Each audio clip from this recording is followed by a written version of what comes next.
Buenos días, clase. Vamos a hablar sobre 5.06. ¿En dónde te quedaste? Okay, ¿en dónde te quedaste? That's the name of this lesson. It's 05.06, and it's still in the theme of mis vacaciones, my vacations. So your first page says El lugar perfecto.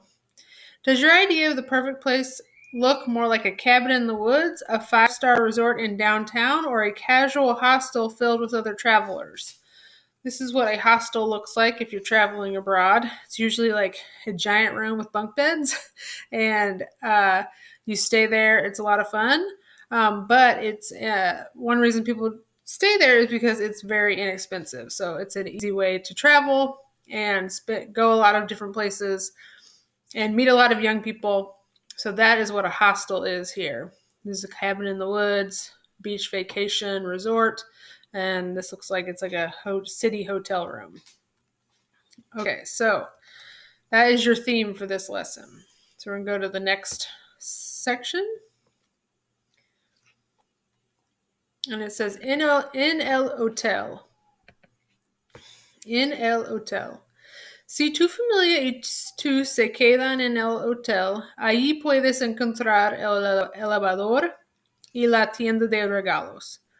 Cuando entras al hotel, el portero te saluda y ves al conserje hablar con las personas. Cuando llegas a la habitación doble, necesitas la tarjeta llave. Continue reading to learn what else you could find at your reserved destination. So again, if you ever need the English, you can always click on this globe and it will pull up the English. Okay, so again, this is in your Word Explorer. So I've talked about this in almost every lesson, how to do this, but I'll go through it again. So you click here. This is all your new vocabulary. So one thing you have in every lesson with new vocabulary and grammar is a note guide. And I'll show you what that looks like. I kind of skipped over that. I forgot to point that out. But there's a note guide at the bottom of the first page of this lesson. And you click that and you can print it or download it. If you print it, you can write in it like notes. If you download it, you can edit it like a Word document. So if you want to just save it on your device, like your tablet or your laptop or phone, then you can edit it in there. That is your note guide, something to take with you and study when you need it. Okay, so what you have here is a really great tool. You can listen to the words in Spanish. El hostal. El hostal. Okay, el hostal. Okay, and it has example, hostel, guest house in El hostal in Honduras era bonita. Okay, so you have an example. If you want to test your pronunciation, you can open up this tool, which is really nice. And you can record yourself. El hostal. You can stop, and it will tell her. That's what it read for me. I think I've had this problem where it like doesn't pick up my voice. Hold on a second. El hostal.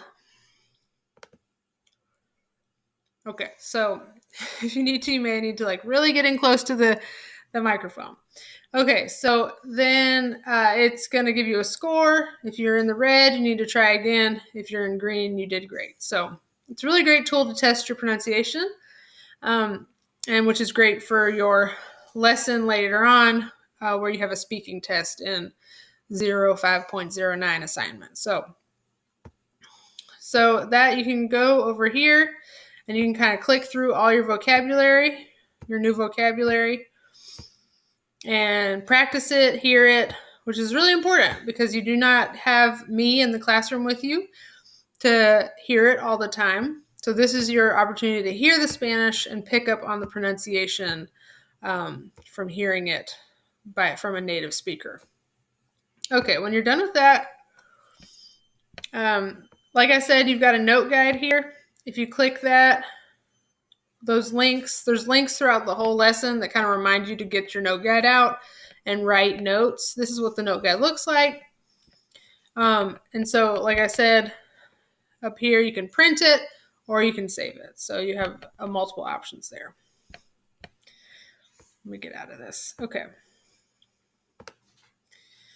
So you have your cognates. Cognates are words that look like English and mean the same meaning in Spanish and English. They're el hotel, el motel, el spa. Those are your cognates for this section. También se dice, this is a really great section to kind of showcase variations in vocabulary, usage or pronunciation among Spanish-speaking countries.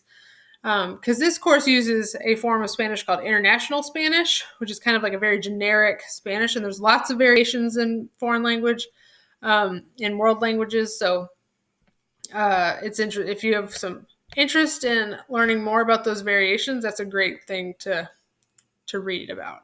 Okay, go to the next section. Okay, it says grammatica. This is your grammatica, grammar. Regular verbs in the preterite and imperfect tenses. You already know the preterite tense, and if you need a review of that, just let me know and I will get some materials for you.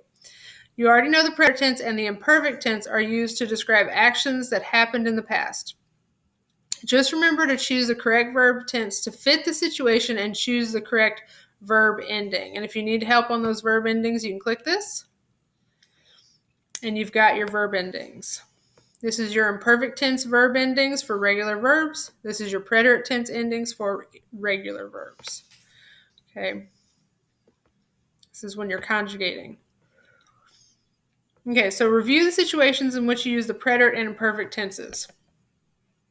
So you know when to use the preterite tense. You remember that it's a specific instance. Okay, that's a specific instance or several instances. This is like, I went to the store to get apples. That is a specific instance of doing something in the past. Your next one is action. Action that interrupts ongoing events. Like, I was enjoying my party when I tripped and broke my ankle. Like, when I tripped and broke my ankle would be in the preterite tense because it's an action that's happened kind of in the middle of another ongoing action. Your example here says, Elena caminaba hacia el elevador cuando la puerta se cerró. Okay, so Elena was walking towards the elevator when the door closed. Your next one is focus. Focus on beginning or ending of an action. Okay, fui a la habitación individual ayer. Yesterday, I went to the single room. Okay, and then your next one, like when you're wanting to, what it means is like focusing on the beginning of an action that you're about to talk about. So, and then enclosed time is E. This is enclosed amount of time. Like, this is when you know when you have a specific beginning and end to something. That is when you use preterite. Like, and your example is reservaron la habitación doble la semana pasada. Last week they reserved the double room. So when you say something like last Friday I got sick, okay, that is like an opportunity for you to use preterite. And I think here it'll pull it out and you can print this. I mean, it's all written out as well, yeah, and you can print that if you want. Okay. So those are to know when to use imperfect. Remember that it's waters, which this is a long acronym. Okay, so you have weather. This is stating what the weather was like in the past. This is age, stating someone's age in the past. This is time and date, talking about the time or date in the past. It was 8 o'clock at night in Spain. Eran las 8 de la noche en España. So telling the time in the past, use imperfect. When you do age, sorry, I need to go back here. Age, you're stating someone's age in the past. Tenía 6 años cuando fuiste de vacaciones a Nicaragua. So because you're talking about someone's age, usually age like, you're 60 years old for a whole year. So that's why it's you have to use imperfect because it's kind of an ongoing action. You are an age for a whole year. And then weather stating that the weather was like, hacía buen clima cuando llegamos al hostal. So the weather was nice when we arrived at the hotel. Again, when you think about it, like weather isn't just like one instance. Weather is ongoing throughout a day or sometimes even a week, depending on like what's going on with the weather. So it's kind of an ongoing action. So weather, age, time, same thing with time. Like eran las ocho de la noche, like it's 8 at night. Think about like an hour of time. That's kind of an ongoing action. It's a solid hour of time, and it's very complicated. Learning all the verb tense. There's a lot of verb tenses in Spanish, and they don't translate perfectly from English very easily, especially if you're like a native English speaker. They don't translate extremely well for English speakers. Just understand that it takes practice to learn this, and it is difficult. So with emotions, this is your thoughts, feelings, and emotions. Me sentía alegre cuando entré a la tienda de regalos. I felt happy when I entered the gift shop. So again, think about emotions. These are kind of like, you don't usually have just like a spark of happiness for 1 second, which is kind of what you would use preterite for. Imperfect is kind of an ongoing feeling. So that is why that emotions are used for imperfect. R is repeated, ongoing action. So like this is when something happens, you do something kind of regularly. So like the action repeats. You talk about events that happen repeatedly in the past. So it's like todos los días él saludaba al conserje. Every day he greeted the concierge. Okay. Your last one is setting scenes, describing people, backgrounds, things, etc. El motel estaba limpio cuando llegamos. The motel was clean when we arrived. So kind of, when you're describing an area, again, when you're describing an area, it's kind of like an ongoing action that's happening. Like a room doesn't like change in an instant. Your atmosphere at a restaurant doesn't change in an instant. So that is why that's kind of an ongoing action in the past. Hold on, my kids are going to walk in. I got to pause.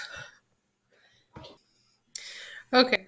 When you get to the next page, you're going to do, this is talking about spelling changes in the preterite tense. When using the regular verbs caer, leer, oír, poseer, and proveer in the preterite tense, remember that in the third person singular and plural, singular being like él, ella, usted, and plural is ellos, ellas, ustedes, you'll use a different ending. In the imperfect tense, these verbs use the endings for regular verbs in the imperfect tense. So if you need to review that, you can pull this up and you can look at those endings for regular verbs. So, for example, you have él, ella, usted changes to yo, yo. Ellos, ellas, ustedes is yeron, yeron. Okay, so example is anoche se cayó la toalla en el piso del centro turístico. Last night the towel fell on the floor of the resort. Okay, mis padres proveyeron sus identificaciones para reservar la habitación doble. My parents provided their identifications to reserve the double room. Okay, again, this pulls up, get your note guide out and make those notes. Go to the next section. Okay, using the imperfect tense and preterite tense together in a sentence. Did you know the imperfect tense and preterite tense can be used in the same sentence? The imperfect tells what was happening ongoing action when another action happened, which is when you use preterite. Often, these two verbs will be connected by the words cuando, which is when, mientras, which is while in English. These words can come at the beginning of the sentence before the imperfect verb in the middle, or in the middle of the sentence between the imperfect tense verb and the preterite tense verb. Check out these examples. So